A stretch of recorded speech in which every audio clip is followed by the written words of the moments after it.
We'll guide you through how to manage VS Code release updates efficiently.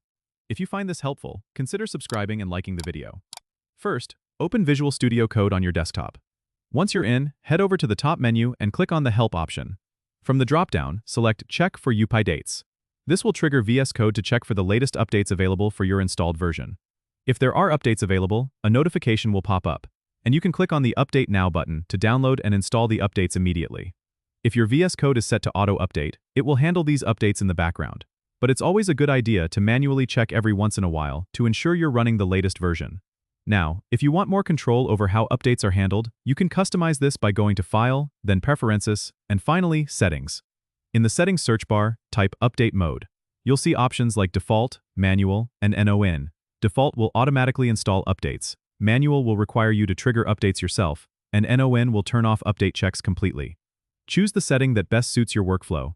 Keeping VS Code updated ensures you're getting the latest features, security patches, and performance improvements, which can significantly enhance your coding experience. Remember, staying up to date not only helps with new features, but can also fix annoying bugs that might be hindering your productivity. Don't forget to subscribe and comment if this helped you out.